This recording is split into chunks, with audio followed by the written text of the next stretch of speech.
En 2026, ça fait 90 ans et ça... C'est vraiment toi? Ça fait longtemps. Ça perd l'hypopète? Non, ça suffit. Alors, ça fait 3 fois qu'on répète. Bonjour et bienvenue dans le récap. Nous sommes le mercredi 6 mai et hier, c'était les 90 ans du Front populaire de 36.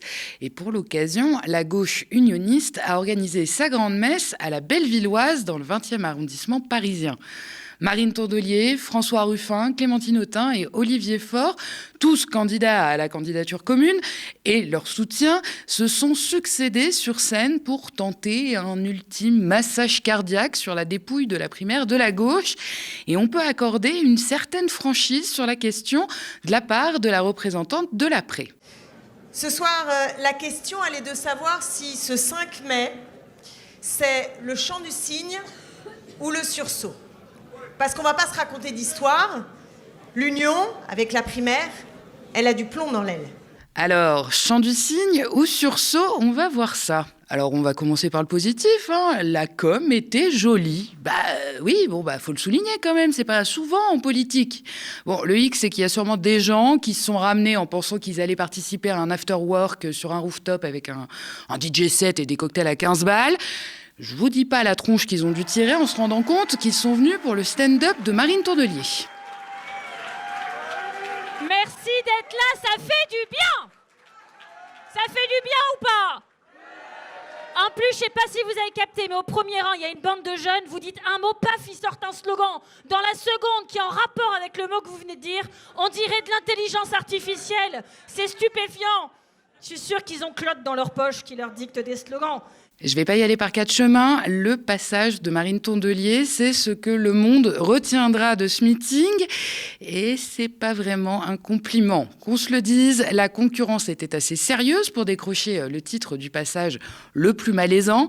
Mais la patronne des écologistes l'a assurément remporté haut la main. Ce soir, nous le disons à nouveau, nous sommes en 2026, ça fait 90 ans, et ça... Alors, attendez, on va le refaire, ils n'étaient pas prêts. Merci à toi. Nous sommes en 2026 et ça suffit. Oui, je suis en colère. Vous noterez quand même que j'ai déjà dit ici que Marine Tondelier avait tout compris à la com politique, notamment lors de la séquence des législatives de 2024. Elle est la preuve qu'il ne faut jamais rien prendre pour acquis dans la vie. Et c'est d'ailleurs presque assez surprenant, vu de ses fonctions, de son omniprésence médiatique, qu'elle se loupe autant en meeting. Visiblement, elle avait tout misé sur les punchlines et les blagounettes, avec un résultat que je vous laisserai apprécier vous-même. C'est très personnel comme considération. Mais ça, c'est bon évidemment en interview, pour faire parler de soi. Ça fait des titres d'articles, des extraits de réseaux sociaux. Mais c'est tout. Les meetings, c'est évidemment un autre exercice de communication. Il faut en premier lieu convaincre et aussi embarquer le public. Et sur ce point-là, encore, je vous laisse juge de sa prestation. Encore une fois, le problème de Marine Tondelier, c'est qu'elle refuse de faire de la politique. Alors, je vous avais dit que la concurrence était rude, niveau malaise, parce qu'on a eu aussi le droit à ça. Alors nous pouvons gagner, mais pas comme ça, pas divisé. Aujourd'hui, la gauche française est fragmentée. Il arrive même...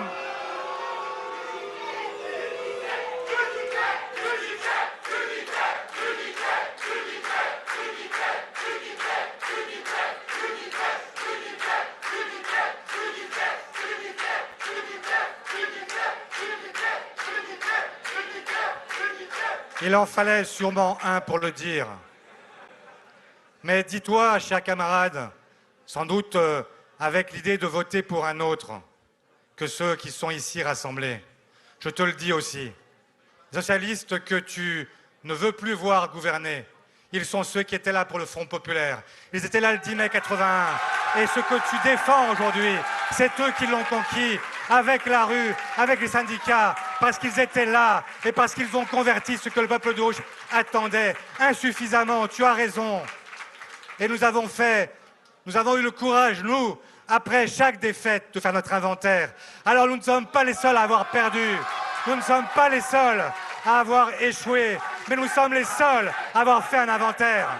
Ah bah, je ne sais pas ce que je préfère dans cette séquence, hein. Si c'est l'envoi du slogan fort qui est complètement déstabilisé, les mecs qui crient « unité » frénétiquement pour sauver les apparences, ou la tentative d'argumentation qui s'en est suivie. Faut quand même oser dire que le PS fait son inventaire après chaque défaite, tout en ayant recyclé François Hollande aux dernières législatives. Alors, c'était audacieux. Alors, pour ne citer évidemment que lui, hein, parce que c'est pas le seul, et on parlera même pas des multiples renoncements politiques du Parti socialiste qui ont directement frappé les plus précaires. Le PS a fait du mal à ce pays et ce n'est pas évidemment en invoquant systématiquement les victoires des figures d'antan qui auraient sûrement beaucoup à dire sur leurs successeurs que les victimes de tout ça vont oublier. Et voilà, plus jamais PS.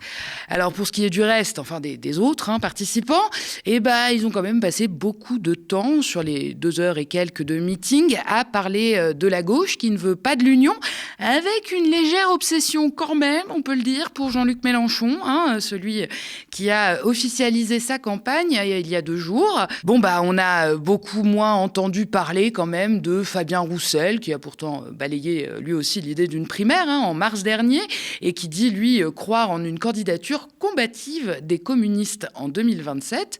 À ce jour, précisons-le, le patron du PCF n'est pas officiellement déclaré, mais enfin, c'est tout comme. Et puis, on pourrait aussi parler des frondeurs de l'aile droite du PS, les Boris Vallaud, Carole Delga, Nicolas Maillard-Rossignol, qui, eux, se sont non pas rassemblés derrière Olivier Faure, mais avec ceux qui leur ressemblent, et en l'occurrence, Raphaël Glucksmann, Bernard Cazeneuve ou encore Yannick Jadot. Alors, eux non plus ne veulent pas entendre parler de la primaire de la gauche. Ils veulent se désigner entre eux. Et le patron de Place Publique l'a encore martelé ce matin sur France 2. Pourquoi refusez-vous la primaire ? J'ai toujours pas compris. Parce que la malédiction de la gauche, c'est de ne parler qu'à la gauche. Et que pendant que Jean-Luc Mélenchon parlera aux Françaises et aux Français, pendant que Jordan Bardella parlera aux Françaises et aux Français... une candidate et puis il pourra parler aux Français. Mais non, mais ce qui nous intéresse, nous, c'est comment on fait pour construire notre ligne politique. Et le rassemblement qu'on a initié avec Boris Vallaud, avec Yannick Jadot, avec Carole Delga, avec Nicolas Maillard-Rossignol, c'est très simple. On se met d'accord sur le fond. Ça serait si simple, ça non, serait on se met d'accord sur le fond, sur les réponses qu'on a apportées à la crise énergétique, sur la question du retrait américain de l'Europe, que j'espère qu'on évoquera, et donc de la nécessité d'affirmer la puissance et la souveraineté de la France dans une Europe puissante et souveraine. Et ensuite, on crée une équipe et on désigne le candidat ou la candidate la mieux placée. Je veux dire, nous sommes des adultes, nous savons les enjeux de cette élection. La France peut basculer dans le camp des poutinistes et des trumpistes. Eh oui, l'union est loin d'être une réalité pour tout le monde. D'ailleurs, ça semble plutôt cohérent, vu la largeur du spectre politique de gauche. Si on considère que la gauche va du NPA à Glucksmann, c'est sûr qu'il y a des chances pour que tout ce petit monde peine à s'entendre, au moins politiquement, si ce n'est personnellement. Parfois, ça fonctionne, parce que tout le monde met un peu d'eau dans son vin. Parfois, c'est tout bonnement impossible. Et en l'occurrence, on a l'air d'être pas loin de cette solution-là. Alors, on a parlé des socialistes, mais c'est pas mieux chez les écologistes. Parce que le parti a beau afficher une façade pro-primaire en interne, ça grince de partout. Marine Tourdelier, elle y croit dur comme fer, sûrement aveuglée par ses propres ambitions. Mais elle est quasiment la seule. Personne n'a envie d'un casting réduit à quelques micro-partis, ce qui transformerait la Grande Union en concours interne un peu gênant. Et vu l'état des troupes au PS, il semble de plus en plus probable que cette grande primaire n'ait jamais lieu. D'ailleurs, en interne, les opposants de Tourdelier tentent d'imposer quelques garde-fous. Il est question de déposer une motion prévoyant que la candidature de la chef des Verts à la présidentielle soit rediscutée dans le cas où la primaire n'aurait pas lieu au plus tard le 30 octobre 2026. Alors donc, si la fameuse primaire n'a pas lieu à temps ou si elle est réduite au seul parti du groupe écologiste et social de l'Assemblée, on remet tout sur la table, on rouvre le débat, on revote et on décide carrément s'il faut envoyer quelqu'un à la présidentielle ou tirer le rideau. Et en coulisses, ça discuterait déjà du scénario le moins glorieux, mais le plus réaliste. Retirer Marine Tourdelier et négocier un bon accord pour sauver les meubles aux prochaines législatives. on comprend soudainement mieux pourquoi la patronne y tient tant à sa primaire. C'est quasiment un outil de maintien de l'ordre à ce stade, un moyen d'éviter que tout explose trop vite. Alors pour ne rien arranger, les finances du parti, elles sont pas vraiment au beau fixe. Les dernières européennes ont laissé des traces, les municipales n'en parlons pas, et une présidentielle, ça coûte extrêmement cher. Dans ce contexte, difficile encore plus de vendre une grosse machine de campagne. Une fois de plus, la primaire devient un outil par défaut pour exister quand même, faute de mieux. Et dans tout ce marasme, faut quand même pas oublier que le temps presse. Oui, dans un an, à cette date, les urnes, elles auront déjà désigné le ou la nouvelle locataire de l'Élysée. En imaginant, comme cela se profile, que la primaire de la gauche ait lieu à l'automne, admettons, il restera que très peu de temps pour faire réellement campagne. Pendant que la gauche discute procédure, les autres, eux, ils se mettent déjà en ordre de bataille et ils sont nombreux à s'y mettre. Les Républicains, ils ont leur candidat, c'est Bruno Retailleau. Le Rassemblement national a son plan A et puis son plan B, selon les décisions de justice, admettons. Le Bloc central, il s'apprête à arbitrer entre Gabriel Attal et Édouard Philippe, même si eux aussi évoquent une potentielle primaire dont le spectre est encore à définir parce qu'il peut être très large, on peut quand même leur accorder d'être un peu plus efficaces. En gros, les grandes officines politiques comme LR ou le RN, elles ont déjà désigné leurs champions qui sont en ordre de bataille, et les frondeurs, ils ont au moins la délicatesse de trouver leur place ailleurs, à la manière par exemple de David Lisnard qui a claqué la porte des Républicains pour se lancer de son côté. Et puis il y a donc évidemment Jean-Luc Mélenchon, le seul à gauche qui a officiellement démarré sa campagne. Le programme est toujours le même, aucune concession à faire pour calmer tel ou tel allié, et des équipes qui en maîtrisent déjà tous les rouages. C'est carré, comme dirait l'autre. Au fond, ils ne sont pas vraiment dupes, les unionistes, il ne faut pas les prendre pour des imbéciles. Ils savent qu'ils ont peu de chances de gagner la présidentielle, mais dans le système actuel, la Ve République, rester à l'écart n'est pas une option. C'est évidemment disparaître du paysage pendant des mois, voire quasiment une année, pile au moment où tout se reconfigure pour les législatives qui suivent les présidentielles et qui recyclent presque à l'identique les rapports de force. Du coup, ils s'y engagent quand même, même sans espoir réel de victoire, pas pour gagner donc, mais pour exister, occuper l'espace, garder un statut, préparer le terrain et négocier des accords, comme envisagé par les écolos, ou du moins une certaine frange.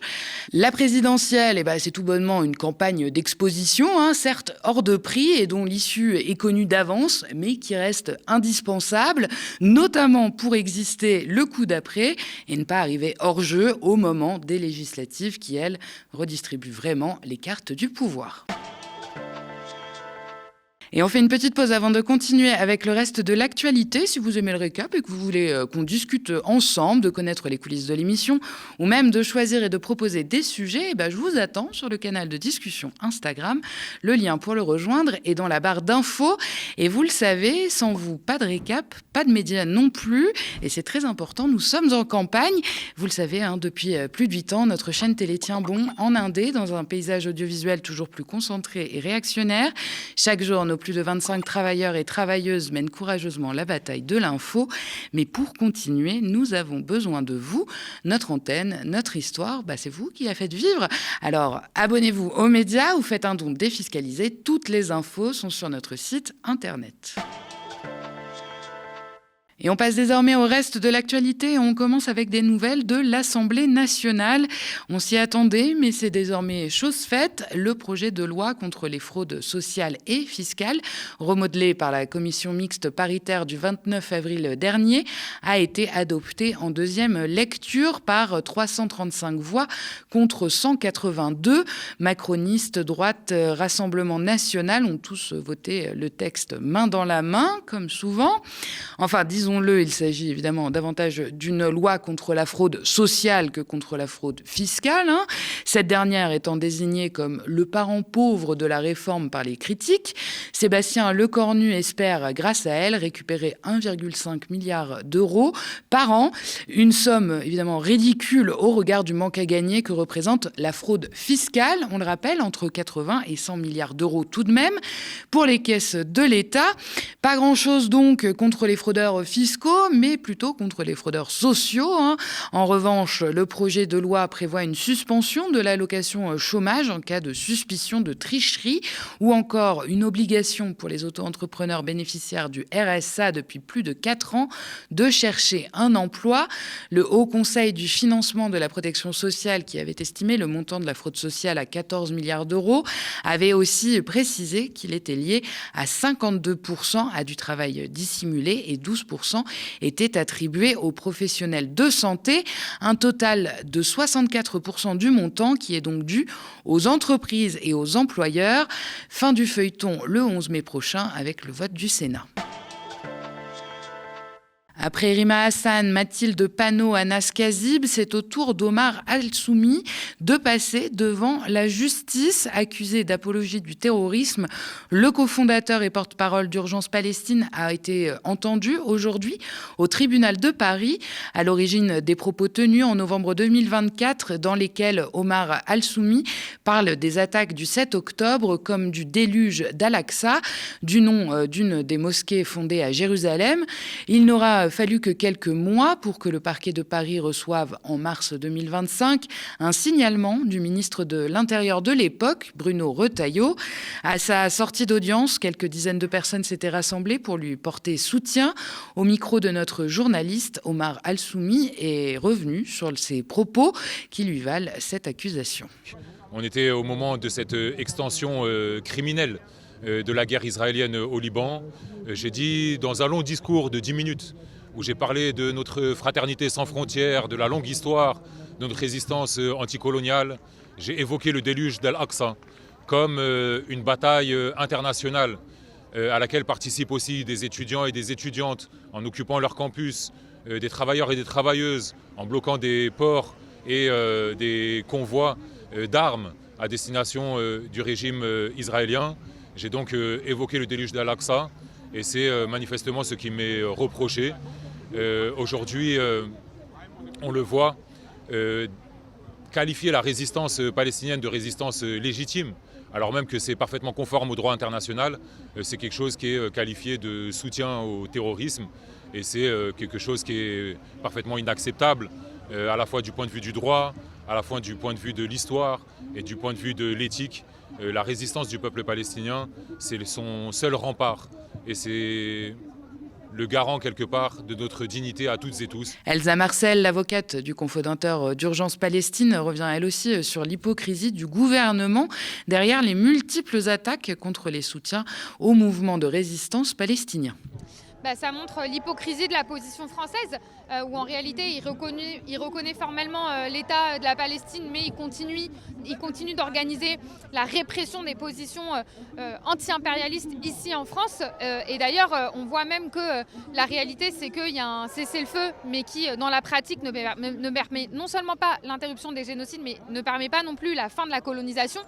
Donc c'est précisément pour ça qu'il faut aussi savoir s'organiser en indépendance de l'État et savoir que la réalité de la position d'Emmanuel Macron, elle est purement hypocrite. Elle sert ses propres intérêts à un moment où Israël est très isolé sur la scène internationale, mais que non seulement elle ne vise pas la fin de la colonisation, mais qu'en plus elle n'est même pas incompatible avec la poursuite de la criminalisation ici d'opposants politiques, d'organisations, puisqu'il faut savoir que le gouvernement français a quand même essayé de dissoudre Urgence Palestine, gèle les avoirs de Omar Al-Soumi, et que ça montre en réalité toute l'hypocrisie de cette position-là. Par manque de temps de débat pour la défense, Omar Al-Soumi et son avocate ont demandé puis obtenu le renvoi du procès, affaire à suivre le 7 décembre prochain. C'est un drame de plus au Proche-Orient et dont on parle évidemment trop peu, la colonisation de la Cisjordanie. Et c'est sûrement pour réveiller la communauté internationale sur ce sujet que 400 diplomates et anciens dirigeants se sont réunis pour alerter sur le projet voulu par Israël, à savoir couper la Cisjordanie en deux. Ils en appellent, je cite, à l'UE et ses États membres, en collaboration avec leurs partenaires, à prendre des mesures immédiates pour dissuader Israël de poursuivre son annexion illégale des terres palestiniennes en Cisjordanie. Pour rappel, Israël a approuvé en août dernier le projet dit E1 qui prévoit en effet de couper la Cisjordanie en deux.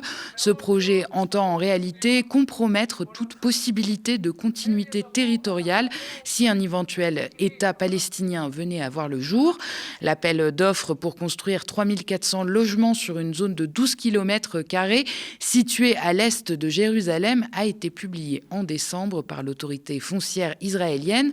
L'ONU, l'Union européenne et de nombreux dirigeants avaient déjà à l'époque appelé Israël à renoncer à ce projet. Et on termine avec le bourbier iranien, à peine 48 heures après avoir annoncé l'opération Projet Liberté, consistant à escorter les navires désireux de franchir le détroit d'Ormuz. Donald Trump l'a finalement suspendu. Le motif, de grands progrès auraient été obtenus lors des négociations avec l'Iran. Le président américain renonce donc à rouvrir le détroit d'Ormuz par la force. Si Washington affirme fièrement être proche d'un accord, la République islamique affirme quant à elle que le détroit sera sûr quand les menaces américaines auront été neutralisées. En réponse, Trump a donc menacé l'Iran de bombardement si celui-ci ne concluait pas l'accord. Pendant tout ce temps, un navire de la CMA-CGM, l'armateur dirigé par Rodolphe Saadé, a été frappé dans le détroit d'Ormuz. Selon Emmanuel Macron, ce n'est pas la France qui était visée. Toutefois, un communiqué du ministère des Armées a affirmé dans l'après-midi que le porte-avions Charles de Gaulle avait passé le canal de Suez pour rejoindre la région du Golfe. Selon un conseiller d'Emmanuel Macron qui s'est exprimé auprès de nos confrères de l'AFP, il s'agit d'envoyer, je cite, le signal que non seulement nous sommes prêts à sécuriser le détroit d'Ormuz, mais que nous en sommes aussi capables. Affaire à suivre. Merci d'avoir regardé cette nouvelle édition du Récap. N'hésitez pas à nous laisser vos impressions en commentaire si vous nous regardez sur YouTube, via email si vous nous regardez à la télé. Pour nous soutenir, n'oubliez pas de vous abonner aux médias ou de faire un don défiscalisable sur notre site internet. Vous pouvez aussi parler de nous autour de vous, nous suivre et nous partager sur les réseaux sociaux. Et pour retrouver l'ensemble de nos programmes, rendez-vous sur Free, canal 165, sur Orange, canal 235, sur Molotov, sur notre site, ainsi que sur nos 2 chaînes YouTube, Le Média et Le Média 24/7. Merci, très bonne soirée sur Le Média.